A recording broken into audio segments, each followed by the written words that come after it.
Okay, let's get started. So last time we started talking about the concept of sexual objectification, which, as we saw, is the concept of treating another human being as a mere object, right? Specifically, as a mere object for your sexual gratification. As we saw, this has been an important concept in the history of the philosophy of sex, okay, especially since the modern period. It's also been a very important concept in the history of feminist philosophy since the modern period. But we've been looking at it specifically in the work of the 18th century German philosopher Immanuel Kant, okay, who is one of the people who influenced the way this concept has been used since then. And as we saw, in Kant, the idea of objectification is the idea of treating another human being as a mere means to your ends, right? As a mere tool or as a mere instrument to get what you want. More specifically, Kant thinks we do this when we treat another human being or we think of another human being merely as a physical object. That is, merely as a body, okay, or merely as an instance of a body of a particular sex. That's how Kant understands the concept of objectification. So today we're going to pick up where we left off. We're going to start off by talking about the Lectures on Ethics, okay, which is the text that I got you to read from Kant. We're going to start by talking about his idea of disposing over oneself, having rights over oneself, or having the kind of rights over oneself that one has over property, okay, and why he thinks that doesn't make any sense. And then we're going to talk about the different types of sexual contracts that he thinks there are, the different kinds of contracts you can make with somebody in which you have sex with them, and which ones of them do and don't involve disposing over yourself. Okay, which ones of them do and don't involve treating yourself as property. And you'll see that this is going to determine which kinds of contracts or which kinds of agreements he thinks we're able to enter in with somebody in order to have sex with them without objectifying them. Okay, that's going to take about half the lecture, maybe a bit less actually, because I want to give us enough time to do a much more in-depth analysis of what Kant has to say than we usually do.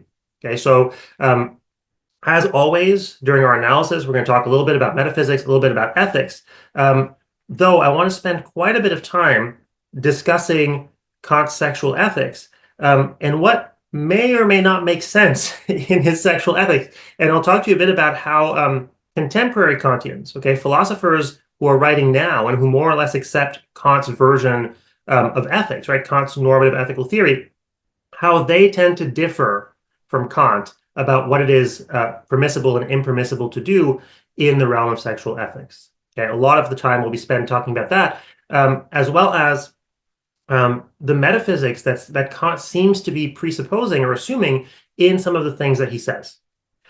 Then next time, we're going to move on to our next topic, which is going to be sexual consent. And we're going to be exploring that topic, looking at that topic in the writings of John Stuart Mill, and specifically his work on liberty.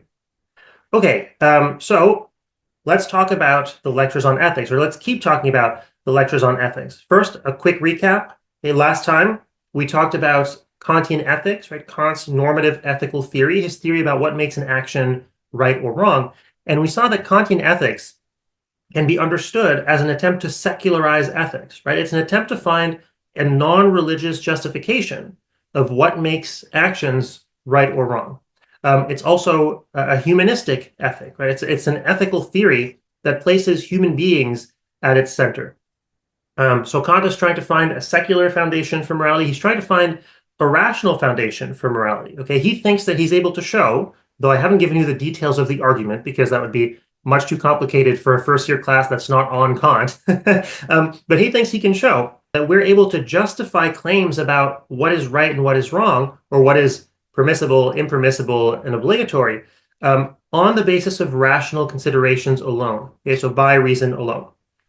And again, haven't given you the argument for this, but he comes to a principle that he calls the categorical imperative. Okay, and he thinks that this principle, the categorical imperative, is the supreme principle of morality. Okay, all of our moral duties can be explained in terms of this one principle. They can all be derived from this one principle. And as I've told you, this principle can be stated in a couple different ways, but in at least one of its formulations, the formula of humanity, what it says is that you must always treat other human beings as ends in themselves and never merely as means to your ends. That is, you have to treat them as rational being, autonomous rational beings who are capable of making their own decisions in light of their own reasoning. Okay? If you're treating other human beings as ends in themselves, then what you're doing is morally permissible. If you're not, if you're merely using them for your own ends, then what you're doing is morally impermissible. And then we saw that Kant has a particular theory about the sexual impulse. According to him, the sexual impulse just is an impulse to use another human being as a mere means to an end, because it's an impulse to use another human being merely as a physical object, and merely as an object for the satisfaction of your own sexual desires. And again, the way he understands this is you're thinking of them as nothing else than an instance of a body of a particular sex. Okay, so when you act on that impulse, at least under normal circumstances, you end up objectifying them. But not only that, as we saw, Kant thinks that in trying to draw sexual attention to yourself, you also objectify yourself. Okay, you make yourself into a mere object for somebody else's sexual gratification. Okay, and so you end up treating both your sexual partner and yourself as a mere means to an end, meaning that you do something that is morally impermissible. And so Kant thinks there has to be something else in your relationship with your sexual partner, something else over and above just having sexual desire for them, that involves treating them as an end in itself. Okay, so your sexual desire has to be supplemented by something else. There has to be some other component in that relationship. And so the question now for Kant is, what is that other component, right? What does that relationship have to look like in order for it to be permissible to have sex with someone? And so that's what he's going to move on to now. So here's a quotation, but before I read it to you, I should first indicate to you that during the modern period, okay, in the early modern period, even before Kant, a lot of philosophers who were trying to find a secular, rational foundation for ethics, much as Kant was trying to do himself, appealed to the concept of self-ownership. Okay, when you read the English philosopher John Locke, for example, he claims that every human being owns themselves. Okay, we are our own property. And what Kant is saying here is a bit of a response to that. Okay, he is rejecting this view. He doesn't think this view makes any sense. Let's see why. So here's what he says. He says, man cannot dispose over himself because he is not a thing. He is not his own property. Why? That would be a contradiction, he says. For so far as he's a person, he's a subject who can have ownership of other things. But now, were he something owned by himself, he would be a thing over which he can have ownership. He is, however, a person who is not property, so he cannot be a thing such as he might own. For it's impossible, of course, to be at once a thing and a person, a proprietor and a property at the same time. Hence, a man cannot dispose over himself. He's not entitled to sell a tooth or any of his members. Okay, so Kant claims that we do not dispose over ourselves. What does he mean by this? Well, simply, we can't do whatever we please with ourselves. Okay, it is not permissible for us to do just whatever with our own bodies. We don't have, in other words, the kind of control over ourselves that we have over our property. Okay, if something is your property, you can do whatever you want with it. If you come into my house and you start tearing up my books, you're doing something that almost everybody would say is morally wrong. The reason is that's not your property. You don't get to decide what happens with my books. But tearing my books is not in and of itself morally wrong. I can do it, and that's fine, right? Most people say, I'm allowed to tear up my own books if that's what I want to do, because they're my property. I can do anything I want to with them. And so, Kant is saying, we don't have that kind of control over ourselves.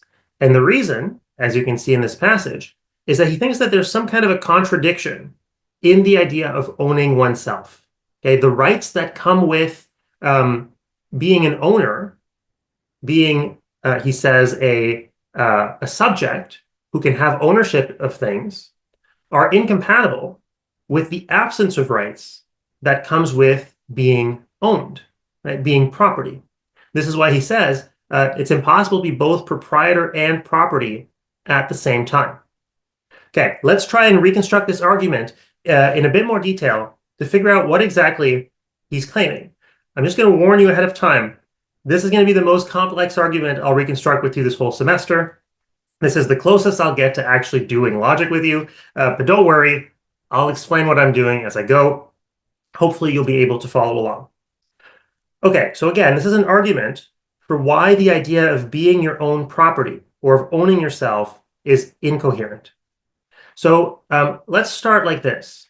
I think this is a fair way to start. Kant is saying, okay, well, let's suppose that I am my own property.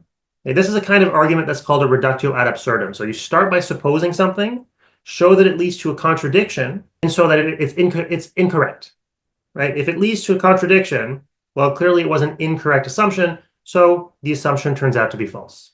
Okay, that's going to be the structure of the argument. So he starts off making an assumption, making a supposition. He says, okay, let's suppose that I am indeed my own property. All right, well, what is involved in ownership? Right, so here's his second premise.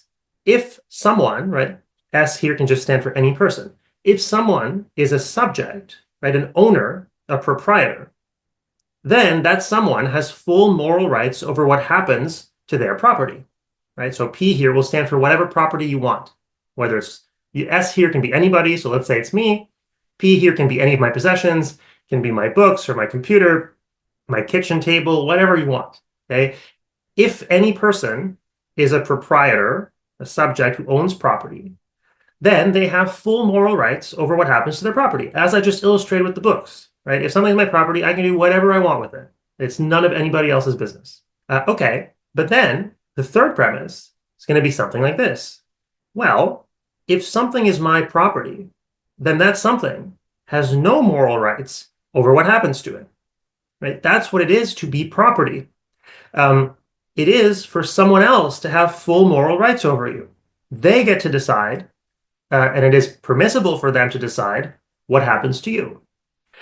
This is what would happen, for example, if you were to have a slave, right? If you have a slave, they're your property. And assuming that slavery is, morally permissible, which of course none of us actually believes, but if they really were your property and it were morally permissible for them to be your property, then they would have no rights over what happens to them, right? If they're your property, you have rights over what happens to them. Okay, so if they're property, they don't have any right to decide what happens to them. Okay, well, what can we conclude from this? Well, from the first premise and the second premise, the conclusion follows, that I have full rights over what happens to me, right? Because according to the first premise, I'm a subject who owns property, right? I am a proprietor. And proprietors, according to the second premise, have full rights over their property. Well, in this case, I am my property, so I have full rights over me. But then you can also derive the following conclusion from the first premise and the third premise, right? If you take the first premise and the third premise together, you get the conclusion, I do not have full rights over what happens to me. Why? Well, according to the first premise, I'm property. And according to the third premise, if I'm property, then I have no rights over what happens to me. See that? Okay, so what happens now? Well, we have two conclusions. We've been able to derive two claims that are contradictory. They say the opposite thing of each other, right? A contradiction is when you say one thing and it's opposite, like it's raining and it's not raining, the door's open and it's not open. My book is in this room and it's not in this room, and so on and so forth. These are all contradictions, and contradictions are never true. Okay, they're always false. So this is a problem. So what can you derive from this? Well, you can derive a contradiction. Okay, this is the symbol in logic for a contradiction. You have derived a contradiction. What does this show? Well, since the contradiction is false, and since your initial supposition is what led you to the contradiction, well, it shows that the supposition was false. You are not your own property.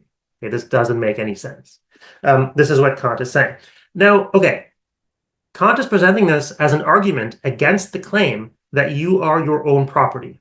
His claim here is against the idea of self-ownership, the idea that you can be at one and the same time proprietor and property. And as far as it goes, this might be plausible. Okay, I'll leave you to think about it. But this might be a plausible argument. Maybe the concept of owning yourself just doesn't make very much sense.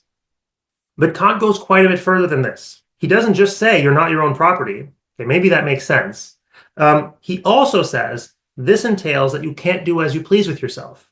Because you're not your own property, well, you can't do just whatever you want with yourself.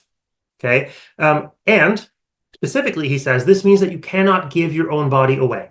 That you cannot give your own body away. This is what he means when he says you cannot dispose over yourself, right? This means you can't have full rights over what happens to you. And so one of the rights that you don't have is that you can't give yourself away. All right, so now we can understand where he's going to have to go with this argument. He's going to have to figure out what are the conditions under which you can have sex with somebody and not give away your body. This is the question for him. So in this argument, he seems to be mostly concerned with not objectifying yourself. Okay, he's gonna try and find the relationship in which you're able to have sex with somebody without objectifying yourself. So he's going to consider different kinds of contracts that you can enter into in which you have sex with somebody. And what he's going to be looking for again is a contract in which you have sex with somebody, but without giving away your body to them. I should probably define what a contract is. This is going to be important. A contract is simply any agreement between two parties. And that's what a contract is.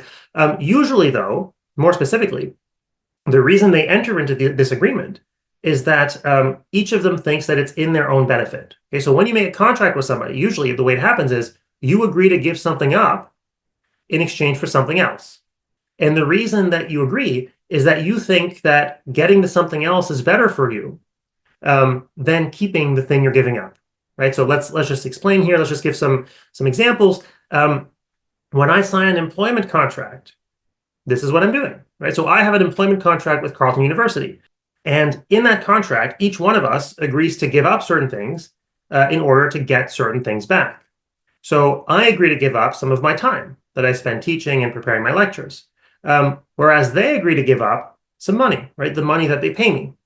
But what are we getting back? Well, I get back that money, and they get my time, right, or my labor. And the reason each of us enters into this agreement is we figure that it's in our own good, right? So it is more valuable to me to get that money than it is to hang on to that time or that labor. Similarly, it's more valuable to them to get my time or my labor than it is to hang on to the money that they'd be paying me. Okay, and so it's mutually beneficial, and in it we each give something up and get something back. This is also what a lease is, right? When you're renting, and so on and so forth. These are all what's called explicit contracts, right? They're contracts that are written down explicitly on a piece of paper. But there's also plenty of implicit contracts, friendships and things like this. Like these are basically implicit contracts. They're relationships you enter into where each one of you gives certain things up. You're going to give up some time and some effort in order to get something back, like companionship and so on and so forth. And if somebody doesn't honor the contract, like if one of your friends just never does anything for you, is never willing to help, no matter how much you help them, well, you're going to stop being friends, right? Like you're violating the terms of the implicit contract, right? It's not an explicit contract. You didn't write it down, didn't write down the terms with your friends, but it's understood, what a friendship involves. And if somebody violates the terms of the contract, well, you're going to break up the friendship or break off the friendship. Okay, so then the question is for Kant, what kinds of contracts make it morally permissible to have sex with somebody? And again, the question is, in what kinds of contracts are you not disposing over yourself? Are you not exercising a kind of control over yourself that is morally impermissible by giving away your body? Okay, that's going to be Kant's question in determining under what conditions it's okay, it's morally permissible for you to have sex. So he thinks there are three and only three kinds of sexual contracts. There are only three kinds of contracts or agreements you can enter into in which you have sex with someone. And he's going to say that there's only one kind in which sex is morally permissible. So the first contract is prostitution. In a contract of prostitution, again, each of you gives something away, and each of you gets something back. And so you give your body away. You get back money. Your client gives money away and gets back your body. Okay, that's what prostitution involves. And here, Kant is going to say, well, this is morally impermissible. And the reason is, again, Here he thinks you're giving yourself away as property. You're disposing over yourself in the way that you dispose over property. And again, he thinks that this is morally impermissible. The reason being, he thinks, in this case, you're treating yourself as a mere means to another person's ends. So that's the first one. The second kind of contract he thinks you can enter into, or the second kind of contract you can have with someone where you have sex with them, is what he's calling concubinage. This is an antiquated term. We don't really talk about concubinage anymore. Usually, a concubine was like a live-in girlfriend, basically. So we're talking about like a longer-term sexual relationship where the two people aren't married and so can get out of it, right? But Kant makes it clear in the text that really by concubinage here, he's not just talking about longer-term arrangements. He means any time where you have sex with somebody where you're not married and you're not getting money for it. Okay, so a hookup would count as concubinage, like any relationship of casual sex or friends with benefits, or even like cohabitation with someone. Like all of these things would count as a relationship or a contract of concubinage. Okay, that's the kind of agreement you have. And in these kinds of agreements, he says, well, each of you give away your own body in order to get the other's body. Okay, that's what the agreement is. That's the exchange that's happening in that contract. So this is again a contract, right? An agreement entered into for mutual benefit, where each person gives something up, gets something back. And again, though, Kant says contracts of concubinage are morally impermissible. And again, for the same reason. He thinks that in this case, you are once again giving yourself away to somebody else, or giving your body away to somebody else. Okay, so you are disposing over your body as if it were your property, meaning, once again, that you're treating yourself, Kant thinks, as a mere means to somebody else's ends. Okay, so you're violating the formula of humanity, right? You're violating the categorical imperative as it applies to yourself. And of course, the other person is objectifying you right back, but this is not the main thing he's talking about here. Okay, so this leaves the third and last kind of sexual contract, which, you guessed it, is going to be marriage. Okay, so marriage is the third kind of sexual contract. And this one, he thinks, is very different. And this one is very different from the other two. He says that in a marriage, what you're doing is not giving away your body to somebody else. Rather, what you're doing is you're giving away your entire person and getting back their entire person. Okay? And doing so, of course, permanently. So how is he thinking about this? Well, he says that in a marriage contract, when you get married to somebody, what you do is you take on not just their body, you take on their ends. That is, their goals, their purposes. In other words, you take on their whole life, right? You are now responsible for their well-being. And reciprocally, they take on your ends, right? And they become responsible for your well-being, again, over a lifetime. The way he describes this is that when you agree to marry someone, you agree to form a union of wills. Okay? You agree to unite your will with theirs, such that, whenever you're making a decision about what you're going to do, you have to take their good into account. And whenever they make a decision about what they're going to do, they're going to have to take your good into account, right? You form a unit in this way, where you've got a union of wills. And here he thinks the fact that you have this kind of union of wills, the fact that you've taken each other on in your entirety, he thinks is going to make sex morally permissible. Now, the argument here is quite odd, okay? It's kind of unexpected, and a lot has been written about whether this argument makes any sense. We're going to talk about it later. But first, let's look at what this argument is. I know it's a bit long, but I'm going to start by reading it in its entirety, and then I'm going to proceed to parse it with you. Okay, so here's what he says. He says, the sole condition under which there is freedom to make use of one's sexual impulse is based upon the right to dispose over the whole person. This right to dispose over the other's whole person relates to the total state of happiness and to all circumstances bearing upon that person. Okay, so he's looking for the conditions under which it's okay for you to act on your sexual impulse. In other words, okay for you to have sex with somebody, right? Morally permissible for you to have sex with somebody. And he says that whether or not it is morally permissible is going to be based on whether you have the right to dispose over your sexual partner as a person. Your sexual partner's whole person, which means, again, as I just said, you have some kind of right over or also responsibility to their total state of happiness, right? The totality of their circumstances. Now, matrimonium, he says, marriage, right, signifies a contract between two persons in which they mutually accord equal rights to one another and submit to the condition that each transfers his whole person entirely to the other, so that each has a complete right over the whole person. So marriage, he's saying, just is this special kind of contract where two people sign each other over to another person, right, to each other, sign the totality of their life circumstances over to each other. So the one spouse transfers their entire person to another, and that other spouse reciprocally transfers their entire person to the first. Okay, so they reciprocally transfer their entire person to each other. What that means is each becomes responsible for the total circumstances of the other, and each gains rights over the total circumstances of the other, right? If you're in a marriage, you can't just decide to do whatever. You can't just decide, all right, that's it. I'm moving to Australia tomorrow. See ya. Because your partner has rights over you, right? Over your total circumstances. And similarly, your spouse can't just decide to go do anything, like decide to quit their job to become an artist and like I'm not feeding the kids anymore, because they have responsibilities to you, right? You have rights over them, meaning they have responsibilities to you, and they have rights over you, meaning you have responsibilities to them. That's what a marriage is. You've signed off your total or signed over your total circumstances to each other, such that you form a single will. You've got to make decisions together. Your circumstances are going to be tied together from now on. And so, he concludes, marriage is the sole condition for making use of one's sexual impulse.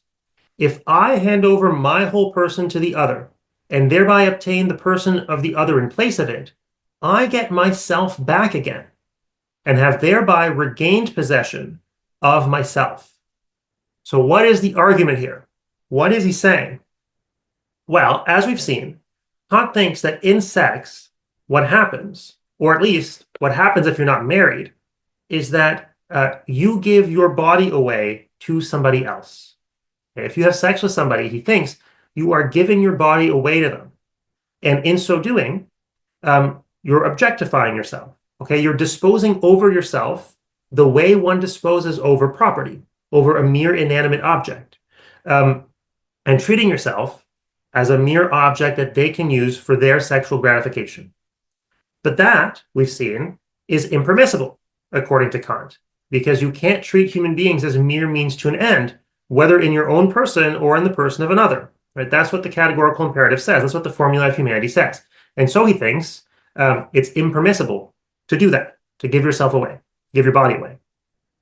But then he says, if you're married, something interesting happens, which is you give your body away to somebody who already has all of you.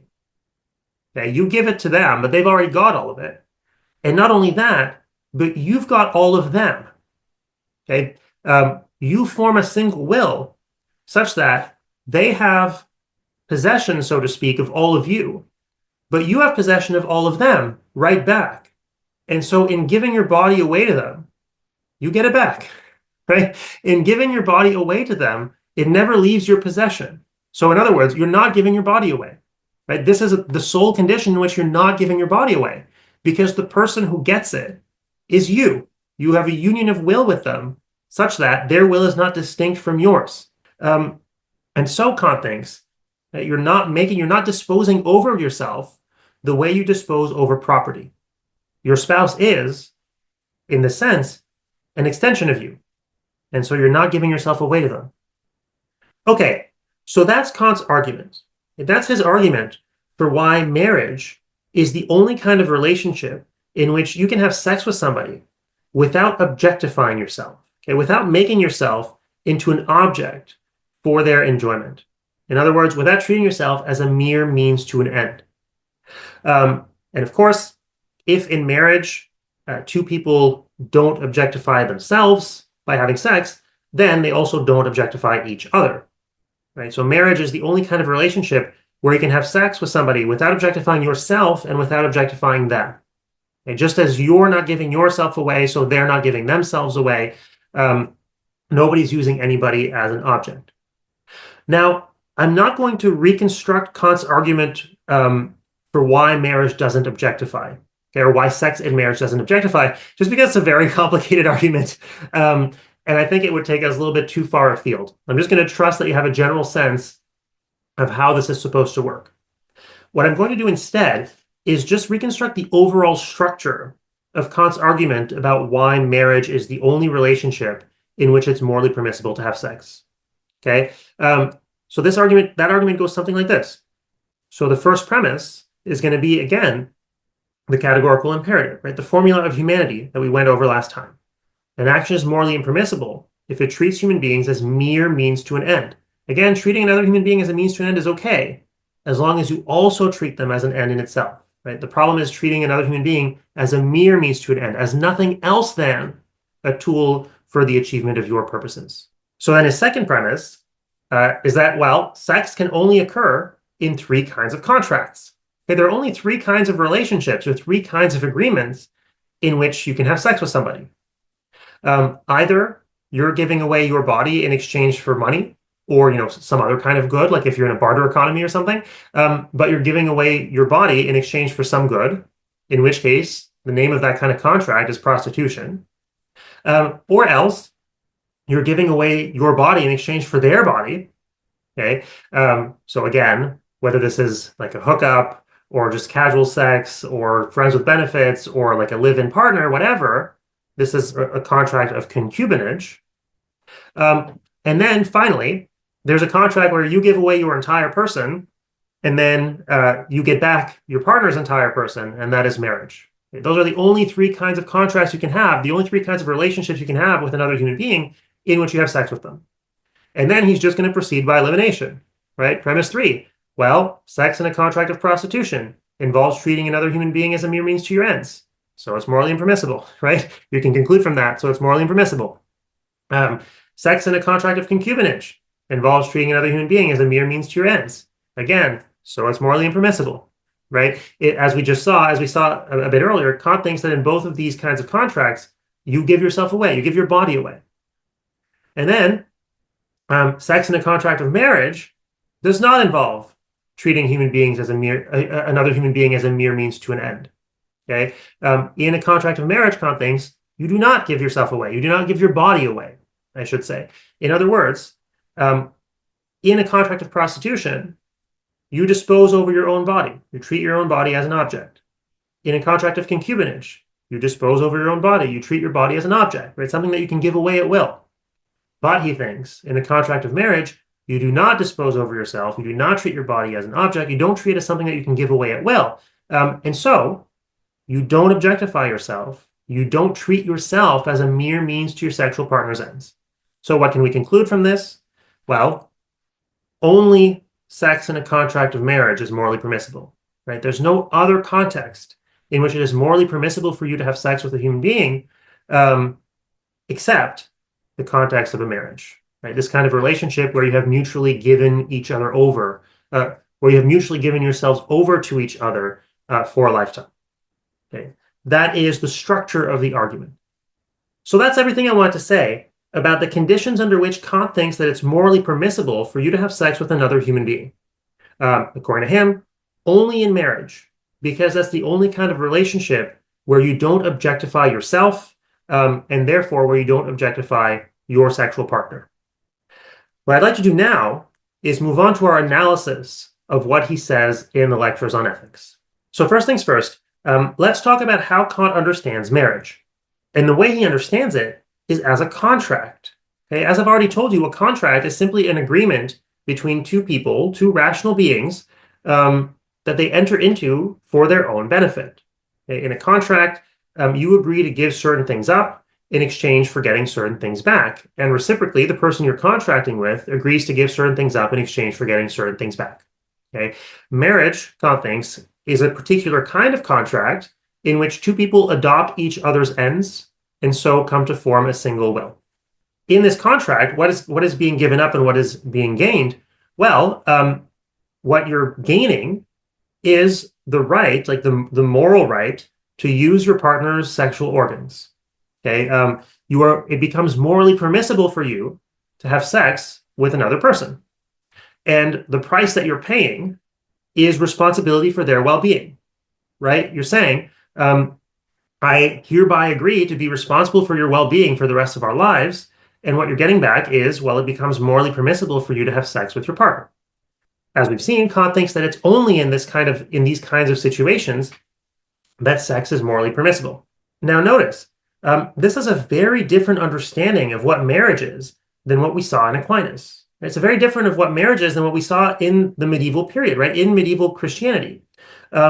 Because for Aquinas and for the medieval Christians more broadly, marriage was not a contract. It is not something that human beings create. It is something that is created by God. It's a sacrament. And for this reason, we saw divorce from a Christian perspective is impossible, right? It's not just that you're not allowed to get divorced, like the priest could do it, but he won't. He can't do it. It's impossible. It's not something that is in human beings' power to do.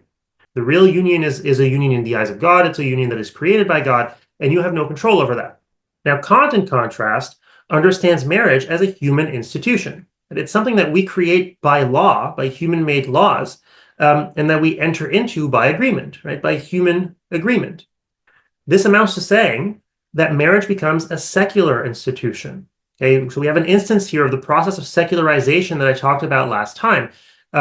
During the modern period, increasingly, people come to understand marriage in these secular terms. Right? It's something that human beings create, maybe for very good reasons, but that they create, and so over which they have power. Right? So this means that during the modern period, people start to think that it's possible to get divorced. Now, it doesn't necessarily mean that they always thought it was morally permissible to get divorced. And maybe they thought that in most cases it was morally impermissible to get divorced, whatever, but at least it becomes possible since marriage is simply a human institution. Nothing prevents us from doing it. Okay? So the view that you see in Kant here is the kind of view that you see emerging in the modern period. Now, the second point I'd like to make here is that according to Aquinas, and more broadly according to the medieval Christians, having sex outside of marriage was always morally impermissible. It was always, we saw in Aquinas, a mortal sin, right? A very grave sin.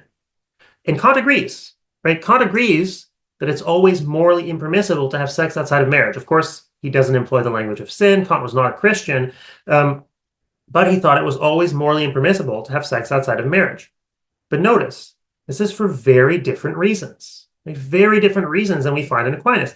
In Aquinas, the reason that it's always morally permissible to have sex outside of marriage is that it's always morally permissible to have sex for anything else than having children, right? Why? Well, because that is the purpose of the sexual organs, right? That is the built-in purpose of your sexual organs is to reproduce. And according to Aquinas, the only relationship in which it's morally permissible to reproduce is a monogamous heterosexual marriage. And so that's going to be the only relationship in which it's morally permissible for you to have sex. Now, Kant agrees with the conclusion, right? Kant thinks that it's only ever morally permissible for you to have sex in a marriage, but he doesn't agree with the reasons, right? The reasons Kant thinks this is that it's the only relationship in which you're not using another human being, right? It's the only relationship in which you're not objectifying your sexual partner. And so, for Kant, the reason has nothing to do with the inherent purposes of natural entities. His reason is not, well, your reproductive organs, your sexual organs have a certain function, and if you have sex outside of a marriage, you're not respecting that function. Okay, that's not his reasoning. So you get a similar view about when it's morally permissible to have sex, but for very, very different reasons. And the upshot of this is that sex for the sake of pleasure is not a problem for Kant. Right? We saw that in Aquinas, lust, right, by which he meant acting on concupiscence, acting on sexual desire, is always a sin. If you're married, it's only a venial sin. But having sex for pleasure, according to Aquinas, we saw, is always morally impermissible. It's always a sin. But Kant doesn't think this at all, right? This view is completely alien to Kant because, again, Kant is not depending on any claims about the inherent purposes of your reproductive organs. Right? His only concern is that in having sex for pleasure, if you're not in the right kind of relationship, you're using another person. You're objectifying them. Um, so if you're in the kind of relationship where you can have sex with them without objectifying them, that's fine, right? He doesn't care. He doesn't think it's a problem to have sex for the sake of pleasure, as long as by doing so, you're not objectifying your partner. So that's Kant's view about marriage. What I'd like to do now is go back to the argument that I reconstructed earlier. Okay, Kant's argument that I reconstructed earlier, in order to evaluate it, in order to see if we're able to pick it apart a little bit. Because as I've already pointed out, a lot of people have thought that there were a lot of problems with this argument. Okay, a lot of people have thought that doesn't quite work. And actually, a lot of people have thought that it doesn't actually cohere with the rest of Kant's moral philosophy. Okay, it doesn't make sense in the context of his own moral philosophy. Let's see why. So here again is the argument. And as you can see there, and as we said earlier, Kant thinks that sex in a contract of prostitution and sex in a contract of concubinage treat a human being as a mere means to an end. Okay, so his idea, as we saw, is that if you give your body away for money, and if you give your body away in exchange for another person's body, what you're doing is you're treating yourself as a mere means to your sexual partner's sexual gratification. He thinks that you are failing to treat yourself as an end in itself.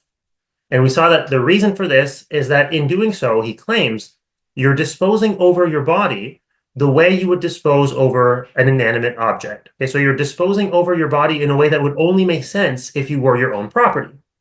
But you're not property, you're a person, and so you can't do that. And he thinks that the only way you can avoid this is by getting married with your sexual partner. Right? The only way you can avoid treating yourself as a mere means to an end by having sex with someone is if you're married. Again, the reasoning here is that in that case, you're just not giving yourself away. You and your spouse have formed a kind of unity such that you've transferred your entire person to them and they've transferred their entire person to you, so that in giving them your body, it's actually still yours, right? They're an extension of you in a sense. This is the way that he's thinking about it. And so Kant is saying, the only condition under which you can have sex with somebody without treating yourself as a mere means to an end is if you've entered into this kind of agreement or this kind of contract of marriage where you and your sexual partner have transferred your entire persons to each other. It's this kind of contract where you have made yourselves responsible for each other's long-term happiness, for the totality of each other's lives. And that's the only condition, Kant thinks, under which it is morally permissible for you to have sex. But here we can ask, why? Why is it that you have to take on your sexual partner's entire life in order for it to be morally acceptable, morally permissible for you to have sex with them? Now, let's grant that when you have sex with somebody, you do treat them as means to your ends. Okay? You do use their body for sexual pleasure. But as we've already seen, there are plenty of cases in everyday life where we use other people as means to our ends. I gave the example of the Uber driver and the example of the employee and the employer, the example of the cashier. Right? These are all examples where somebody treats another person as a means to their ends. And Kant doesn't think that's a problem as long as you're not treating them as mere means to your ends. Right? So I gave the example where, look, if I'm paying my Uber driver a fee that he thinks it is reasonable to pay him, right? Because if he didn't, he just wouldn't do it. Well, I'm respecting his autonomy as a rational person, as a rational being. If I were to force him, right, like make him my slave, now I'd be using him as a mere means to an end. And exactly the same logic goes for the employee and the employer and the cashier and so on and so forth. Right? So in all these contexts, Kant thinks it's okay to use somebody as a means to your ends as long as you've entered into a consensual agreement with them. Entering into a consensual agreement with them where each of the two people think, yeah, okay, doing this is in my advantage, so I'll do it. Right? So again, the Uber driver thinks it's in his advantage to sacrifice a bit of time in exchange for the money. and I think it's in my advantage to sacrifice a bit of money in exchange for the ride. And so we've come to an agreement, and so we respect each other's autonomy as rational beings, right? We've engaged each other as rational beings who are rationally determining what's in their good. Why doesn't the same thing apply to sex? What is the difference here? Why isn't it the case that all you need to treat a sexual partner as an end in itself is to make sure that the sexual relation is consensual, right? This is what would seem to follow from Kant's own logic. Now, admittedly, there is a difference between these two kinds of cases.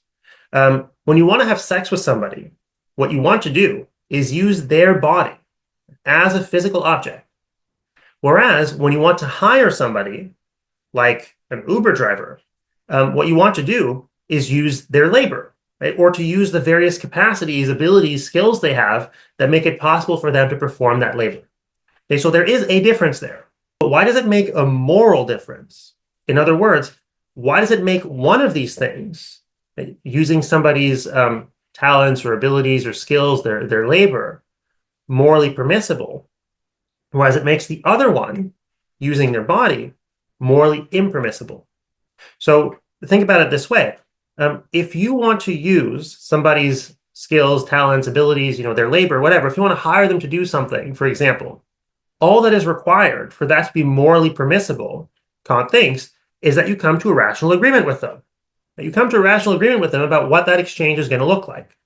And if each of you agrees that doing that would be in your own good, then you're treating them as an end in itself, right? You're not just using them as a mere means to your ends, and so it's morally permissible. In other words, for Kant, what matters there is consent, right? If there's rational consent, you're good to go. But then, why is that not the same in the case of sex? So if you want to use somebody's body, in other words, to have sex with them, why is it not enough that both of you come to a rational agreement about what's in your own good? Why is rational agreement not enough? In other words, why is consent not enough? Right? Assuming that there's no deception, right? Nobody's lying to anybody, and assuming there's no manipulation, and nobody's like blackmailing anybody or anything like that, how is it that you fail to treat somebody as an end in itself when you come to a rational, consensual agreement with them to have sex? How is it that you're treating them as a mere means to your end when you are, in fact, engaging their rational faculties? Right? They're doing it because they think it's in their own good, and you're doing it because you think it's in your own good. Just as in all the different contracts we enter into in everyday life, to make it permissible to use each other as a means to our ends. So look, if you're looking for a serious relationship and you say so, and somebody else tells you they're looking for a serious relationship too, but really they're not, and they're just trying to get into your pants, and then they have sex with you, and once they've done that, they drop you, well, then they're deceiving you. Okay? They've deceived you, and they are using you as a mere means to their ends. Okay? They really are failing to respect your autonomy as a rational being. Right? They're trying to circumvent that autonomy by getting you to agree to things that you wouldn't if you had all the information. Okay? So in that case, clearly, they are treating you as a mere means to their ends. They're treating you as a mere object. But if both of you are upfront that you're not looking for a serious relationship, or if you are looking for a serious relationship and you give it a try and it just doesn't work, it's very hard to see how you're just using each other. It's very hard to see how you're using each other as a mere means to an end instead of as ends in themselves. In other words, it's very hard to see how you're failing to respect each other's autonomy as rational beings. And this is why a lot of people have thought that what Kant has to say about sex just doesn't really fit with the rest of his theory. It doesn't fit with his normative ethical theory, right? His theory about what makes actions right or wrong. And I've already told you that there are two dominant approaches to moral philosophy in the modern period. This is simplifying a little bit, but basically there are two dominant normative ethical theories. On the one hand, there's Kantian ethics, which we talked about today and in the last lecture. And what Kantian ethics says is that you have to respect the autonomy of rational beings. Now, as we saw last time, this is a kind of deontological moral theory. It's a theory that says that what makes an action right or wrong is whether it accords with certain rules that are not ultimately justified by their consequences. Okay. And then on the other hand, there's utilitarian ethics, which we're going to talk about next time. And what utilitarian ethics says is that you have to promote the well-being of sentient beings. And as we'll see, this is what's called a consequentialist theory. It's a theory that says that what makes an action right or wrong is its consequences. So among contemporary moral philosophers, among people who work on ethics now, you find both Kantians and utilitarians, among other things. And the reason I bring all this up is I want to point out that contemporary Kantians, people who defend Kant's normative ethical theory or some version of Kant's normative ethical theory now, typically think that consent is sufficient for sex to be morally permissible. Okay, they tend to think that if there is rational consent, informed consent between two people, then sex is morally permissible. So if two people are rational, so it's not like one of them is a child or one of them has a severe cognitive disability, and if there's no deception or manipulation going on, so nobody's lying to anybody, nobody's making any threats, nothing like that, then all that is required for it to be morally permissible for them to have sex with each other is that there be an agreement. In other words, all that's required is that they consent. That's all that's required, according to contemporary Kantians, to treat your sexual partner as an end in itself and not merely as a means to your end. And again, this is just what seems to follow from Kant's own theory. One way to understand what's going on here is simply that Kant is being a product of his time. Okay, Kant was raised in a Christian environment. He was raised in a very strict Protestant Christian household. And it seems here that influenced the way that he thought about sex and marriage, even though it didn't really fit with his own moral theory, right? With his own normative ethical theory. Okay, so this brings me pretty naturally to the next thing I want to talk about with you, which is the topic of sexual perversion. Because here's another place where Kant seems pretty clearly just to be a product of his time. Okay, so here too, Kant says things that don't seem to accord with his own normative ethical theory at all. So you can see here, I've got a whole bunch of Latin on this slide. The reason for that is just that Kant himself uses the Latin. And so I thought if I just translate everything into English, you wouldn't know what corresponded to what in the text and you just get lost. So what I did instead is I kept the Latin in the main slide there. And as you can see, I've got footnotes with translations at the bottom. Okay. So near the end of the excerpt of the lecture on ethics that I got you to read, Kant says, look, there are two categories of crimina carnis. And crimina carnis is just Latin. I mean, literally translated, the Latin means crimes of the flesh. But what it means is immoral sexual acts. Okay, so Kant is saying there are two different kinds, different categories of immoral sexual acts. One of them are immoral sexual acts that are secundum naturam, and the other are immoral sexual acts that are contra naturam. Okay, so the word secundum is Latin for according to or in accordance with. So the first category of crimina carnis, right, of immoral sexual acts, are the ones that are in accordance with nature. In other words, they're ones that don't deform or distort the nature of the sexual act. In contrast, the word contra is simply Latin for against.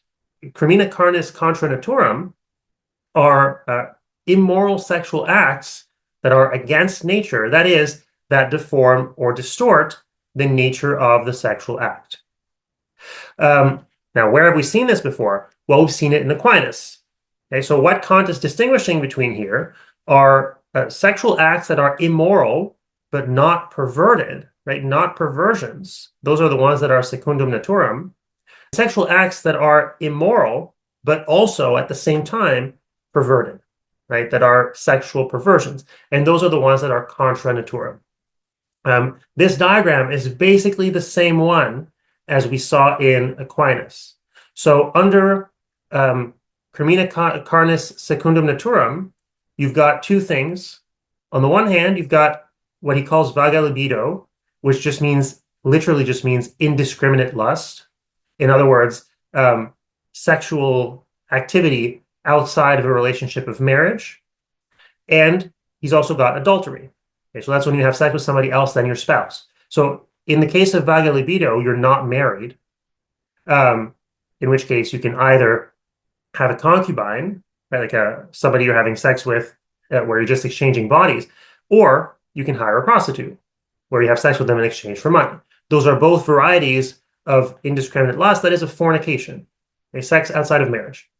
And the problem there, like what makes that immoral, of course, as we've seen, is that you're giving yourself away. That's how Kant thinks about it. You're giving yourself away, you're disposing over your body, even though you don't have the moral right, right? It is morally impermissible for you to dispose over your body in that way. And then you've got adultery. In adultery, you're married, and you have sex with somebody else than your spouse. And here, what makes it morally wrong isn't just that you're not married with that person, but also, and more importantly, that you're breaking your marital vows. Right? So that's why they're different. Anyway, so both of these for Kant, vaga libido and adultery, are examples of sexual acts that are immoral, right? They're carmina carnis, they're morally impermissible, but they are not perversions. They don't distort the nature of the sexual act. In contrast, under the carmina carnis contra naturam, that is, under the perversions, you've got masturbation, you've got same-sex relations, and you've got sodomy. Now, sodomy, that's why I've got a little asterisk there. The word sodomy has meant a bunch of different things at a bunch of different times. It can refer to anal sex or oral sex. It sometimes is used to refer to same-sex sexual relations.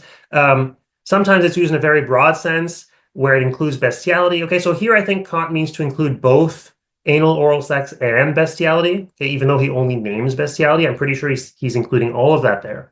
And so here we've got the same set of sexual perversions as we found in Aquinas, right? Like Aquinas, Kant thinks that masturbation is not only morally impermissible, it's also perverted.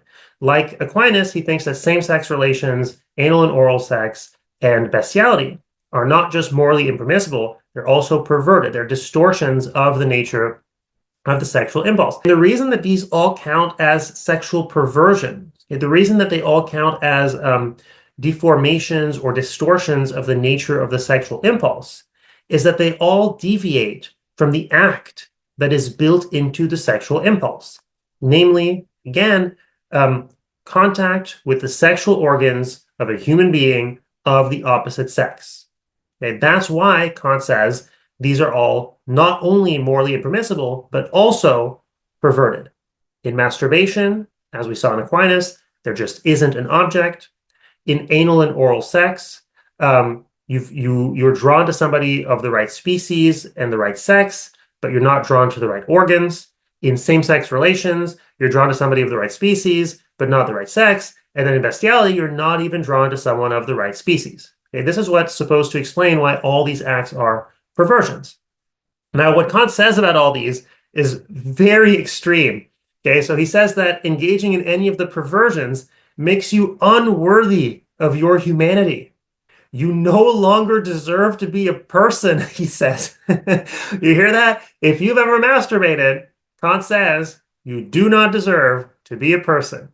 So what he says here is quite extreme. Okay, so let's lay out then what Kant says is morally permissible, impermissible, obligatory. And then let's come back to this idea or to this topic of the sexual perversions to question a little bit what Kant is saying about them and whether it actually fits into his theory. So let's take these two people. Of course, we're now in the 18th century, and so I had to update my illustrations a little bit. And suppose that they're married, okay, but they only want to have sex for pleasure. Well, according to Kant, this is morally permissible. No problem at all. Okay, so that's a big difference from Aquinas. For Kant, it is not a problem if you have sex with your spouse for the sake of pleasure. Right? The problem is objectification. And if you're married with your sexual partner, then you're not objectifying them. You're not using them as a mere means to your ends. You are respecting them. You're respecting their autonomy as a rational being. And so having sex with them is fine. Now, suppose again that these two people are married. Do they have any kind of sexual obligations to each other or sexual duties to each other? Does this husband, for instance, have any kind of an obligation or any kind of a duty to take care of his wife's sexual needs? And does this wife have any kind of an obligation or duty to take care of her husband's sexual needs? Well, not entirely clear. Okay, Kant doesn't really say anything about it in the text. I don't think he says anything about it anywhere, really. But we have an easy way to answer the question, which is, well, everything depends on the nature of the contract. Right? What is it that they've agreed to do? Well, presumably in getting married and in agreeing to be each other's monogamous partner, well, presumably they're agreeing also to take care of each other's sexual needs, to some degree and under certain conditions, right? That just seems to be part of what the contract is, part of what the agreement is. And so if that's true, then sure, right? You have an obligation to keep your promises. And so if you've promised to take care of each other's sexual needs as part of the marriage contract, right, as part of what it is to be married, then sure, each of you has some obligation to take care of each other's sexual needs. Okay? I think that's probably fair as a representation of what Kant would say here. But now, suppose that it's just this guy alone, and he's feeling sexually aroused, and he would like to masturbate. Or suppose instead that it's this guy and this lady, and suppose that she's not his wife. Suppose that he just met her at a party and they've been flirting, and they're clearly both very attracted to each other, and he would like to go home with her. Or suppose that it's him and this lovely young man who he's also met at a party.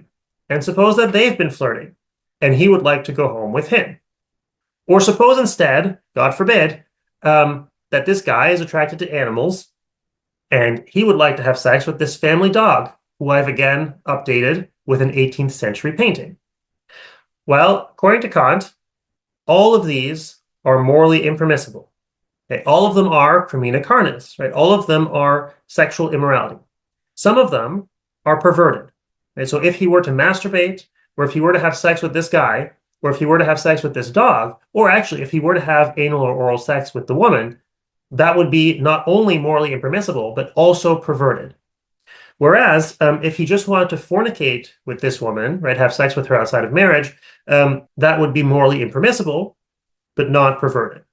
Okay, so that's what Kant says about the permissibility and impermissibility and the obligatoriness of different sexual actions.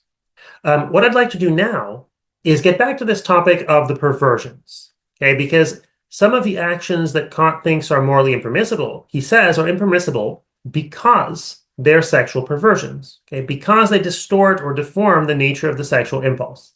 And the problem is that this doesn't seem to fit with his normative ethical theory at all. This doesn't seem to make sense within his own framework.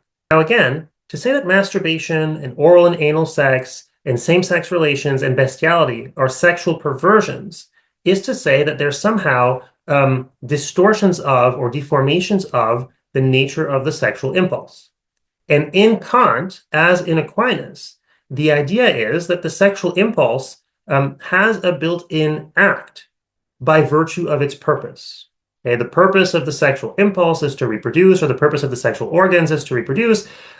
Because of that, they have a kind of built-in act, right? They're inherently directed toward contact with the sexual organs of a human being of the opposite sex, and any act that deviates from that is going to be perverted. The problem, though, is that it's not clear that Kant has the tools to say that the sexual impulse or the sexual organs have a built-in purpose. Okay, that's the problem. So as I've already told you, during the modern period, we start thinking about the natural world in a very different way.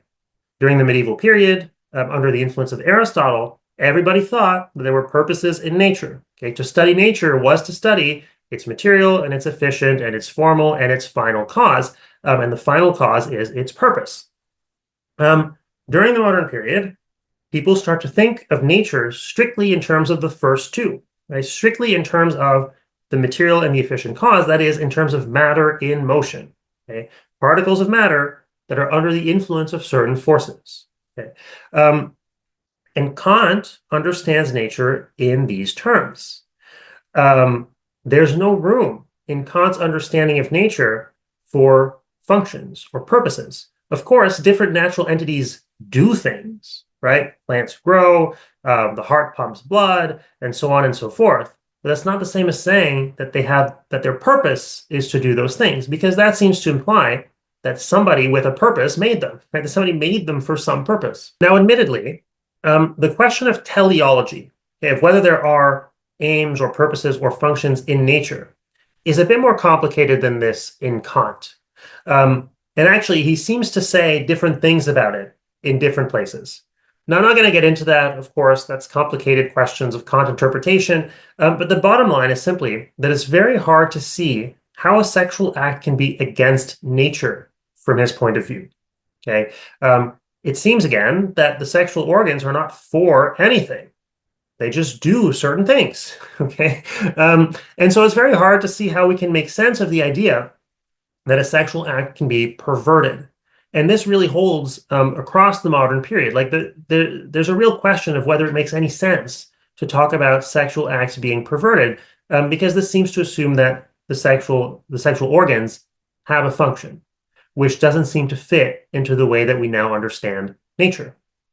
But maybe more importantly, even if we grant that the sexual organs have a function, okay, because there are philosophers of science who think that we just can't get away without talking about function, like can't get away with doing science, with observing and learning about natural entities without talking about functions. Even if we grant that there are functions or purposes or aims in nature, that still isn't what makes an action right or wrong according to Kant, right? So it still doesn't work. So even if we grant that there are sexual actions that are in some sense against nature, and so that are in some sense perversions, those wouldn't be, or it doesn't seem that those could possibly be morally impermissible according to Kant, right? Because for Kant, what makes an action morally impermissible is simply that it treats other human beings as mere means to an end and not as ends in themselves. That is, it fails to respect the autonomy of rational beings. That's what his theory says. And so the fact that an act is against nature, whatever that means, doesn't seem to be relevant to his own moral theory. Right? So think about masturbating. How is it that by masturbating, somebody is failing to respect their own autonomy as a rational being? Think about same-sex relations. How is it that by having sex with somebody of the same sex as yourself, you're failing to treat them as an end in itself? So here again, it's important to distinguish between what Kant himself says, okay, what Kant, the guy who lived in the 18th century and was in many ways a product of his time, says, and what contemporary Kantians say. Okay, what philosophers working now who accept Kant's normative ethical theory say about sexual ethics. And most contemporary Kantians do not think that masturbation and oral and anal sex and same-sex relations are morally impermissible. Right? Again, this would not make sense on their own theory, because what they claim is that what makes an action morally impermissible is that it treats another human being as a mere means to an end. It fails to treat them as an end in itself. And so for this reason, most contemporary Kantians think that all that matters in sexual ethics is that there be agreement between rational beings, because that's how you treat another person as an end in itself. Okay, so what matters from the perspective of most contemporary Kantians is just consent. Under those conditions, or if there is rational agreement between two people, then it is morally permissible for them to have sex. So although Kant himself was, again, in many ways a product of his time, and held views that seem very alien to us now, what's interesting is that in many ways, his theory laid down the groundwork for a new way of understanding sexual ethics, right? For a new understanding of sexual ethics that is very much now our own. And in fact, this kind of reasoning about respecting the autonomy of rational beings led over time to various kinds of movements for increased civil liberties, including eventually movements to legalize same-sex relations, and then later to legalize gay marriage. Okay, so this kind of reasoning, when applied properly, seems to lead to very different conclusions than the ones that Kant was led to. Okay, so that's everything I want to tell you about Kantian sexual ethics, both about Kant himself, okay, his own views about sexual ethics, and about contemporary Kantian philosophers, okay, what they think about sexual ethics. Now, let's finish up with a quick recap. According to Kant, as we've seen, marriage is the only kind of contract, it's the only kind of agreement in which it's morally permissible for you to have sex with somebody. All other kinds of contracts, all other kinds of agreements involve objectification. And as we've seen, the part that he focuses on is that by having sex with somebody outside of a relation of marriage, he thinks you are objectifying yourself. You are treating your own body as an object. You are disposing over it the way that you do property. Marriage, he thinks, is different. So he thinks that when you're married to somebody and you have sex with them, you don't give your body away. Okay? And the reason is you have transferred your entire persons to each other, right? You've reciprocally taken on each other's ends. You've formed a unity of wills. And so by giving your body to them, it remains in your possession, right? That's his idea. You don't give it away. Consequently, you don't treat yourself as a mere means to their ends.